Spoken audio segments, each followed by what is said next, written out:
Day to day news Bharat में मैं साक्षी चौहान आपका स्वागत करती हूं। चलिए बात कर लेते हैं खबर की। हरियाणा में क्षतिग्रस्त पोर्टल पर फसल खरीद खराब वेरिफिकेशन को लेकर बड़ा विवाद चल रहा है। इस मामले में अब तक 6 पटवारियों को निलंबित किया जाने के बाद विरोध में पूरे प्रदेश के पटवारी और कानगो एकजुट हो गए हैं।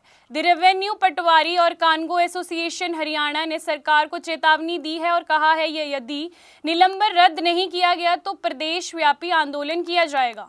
एसोसिएशन का कहना है कि फसल खराब वेरिफिकेशन के दौरान एक ही फोटो अलग अलग खसरा नंबर पर अपलोड करने का आरोप लगाकर 6 पटवारियों को निलंबित किया गया है, जबकि ये प्रक्रिया पूरे प्रदेश में व्यवहारिक मजबूरी के कारण अपनाई जा रही है। हर खसरा नंबर पर जाकर अलग अलग फोटो लेना संभव नहीं है और ये बात सभी अधिकारी जानते हैं। एसोसिएशन की ओर से बताया गया कि इस संबंध में 8 दिसंबर 2025 को पूरे प्रदेश में पटवारियों और कानगो ने मुख्यमंत्री के नाम विज्ञापन भेजा था। इसके बाद एसोसिएशन ने मुख्यमंत्री से मिलने का समय भी मांगा, लेकिन अब तक निलंबन रद्द नहीं हुआ है और ना ही कोई सुनवाई की गई है। एसोसिएशन का कहना है कि सरकार ने केवल 6 पटवारियों को बलि का बकरा बनाया है, जबकि ये काम पूरा सिस्टम कर रहा है। यदि जल्द न्याय नहीं मिला तो मजबूर होकर आंदोलन करना पड़ेगा। 15 जनवरी 2026 को जिद्द में हुई राज्य कार्यकारिणी बैठक में फैसला लिया गया कि यदि 29 जनवरी तक निलंबन वापस नहीं लिया गया तो 30 जनवरी को सांकेतिक धरना दिया जाएगा। इसके बाद भी मांगे नहीं मानी गई तो 2 फरवरी से अनिश्चितकाल हड़ताल शुरू हो जाएगी। हमारा जो ये सांकेतिक धरना प्रदर्शन अभी चल रहा है, तो स्टेट यूनियन की तरफ से निर्देश मिले हैं इस धरना प्रदर्शन के लिए।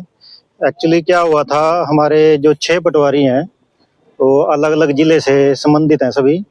उनको सीएम साहब ने अपना खराबा पोर्टल पे बार बार एक फ़ोटो अपलोड करने के उसमें सस्पेंड किया हुआ है। तो जिसके बारे में ये तकरीबन 3-4 महीने पहली बात है, सस्पेंड किया था उनको। और तब से लेके अब तक हम सीएम साहब से कई बार गुजारिश कर चुके हैं और एफसीआर के थ्रू भी लेटर भेजा है और उनको डीसी के माध्यम से भी लेटर भेजा है कि उनको बहाल किया जाए। और इसी वजह से उन्होंने अभी तक इस पे कोई कार्रवाई नहीं की, कोई सुनवाई नहीं की। इसी वजह से उन पटवारियों को बहाल कराने के लिए ये सांकेतिक धरना प्रदर्शन शुरू किया गया। कामकाज पूरी तरह से ठप? कामकाज बिल्कुल ठप है जी। कब तक चलेगी ये अभी बुधवार तक का है। उसके बाद जैसे ही राज्य कार्यकारिणी का मैसेज आएगा, आगे की कार्रवाई उसके बाद की। नुकसान तो सर काम सारा ही बिल्कुल बंद हो चुका है। इंतकालों का काम, रेवेन्यू संबंधित डोमिसाइल का, कास्ट वेरिफिकेशन का, गिरदावरी का, अभी 5 तारीख से अपनी रबी की गिरदावरी शुरू होनी है, वो भी कार्य प्रभावित होगा। यानी कि अगर मांग नहीं मानी जाती तो क्या ऐसे ही बैठा जाएगा, आगे तक निश्चितकाल चलेगा? ये राज्य कार्यकारिणी जो भी निर्णय लेगी उसके हिसाब से हम अगली कार्रवाई करेंगे। अभी बुधवार तक का ये सांकेतिक धरना। लिख से हम माफी चाहते हैं कि उनके काम जो है वो अभी डिले होंगे कुछ टाइम के लिए, लेकिन हमें मजबूरी में यहाँ बैठना पड़ा है। 3-4 महीने से कोई कार्रवाई नहीं हुई है हमारी। इसके बावजूद भी आपकी बात को नहीं माना जाता तो ये कार्यकारिणी जो भी स्टेट कार्यकारिणी निर्णय लेगी उसके हिसाब से हम इसको आगे बढ़ाएंगे। हम जो है नहीं चाहते कि जनता कोई नुकसान हो। हम पहले पत्राचार के माध्यम से उनको मिलके सब तरह से हमने अपनी कार्रवाई की है अपनी। हम डायरेक्ट धरने पे नहीं बैठे हैं, पहले बातचीत करके सब कुछ प्रयास किए हैं, लेकिन उन प्रयासों का कोई भी हमें फल नहीं मिला है। अभी तक कोई प्रशासनिक अधिकारी नहीं पहुंचा है हमारे बीच में।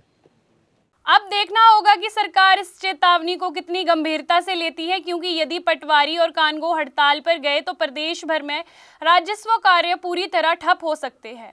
अंबाला से हमारे संवाददाता राघव विज की रिपोर्ट। आपको बता दें कि day to day news Bharat निष्पक्ष तरीके से पत्रकारिता करता है और साथ ही हमारा कोई भी पत्रकार किसी से कोई उपहार या विज्ञापन स्वीकार नहीं करता और ना ही किसी को ब्लैकमेल करता। हम हमेशा दबे कुचले लोगों की आवाज बनते आए हैं और आगे भी बनेंगे। अभी के लिए फिलहाल इतना ही। देश दुनिया की तमाम खबरें जानने के लिए day to day news Bharat को देखते रहे। साथ ही हमारे चैनल को लाइक, शेयर और सब्सक्राइब करना ना भूलें। नमस्कार।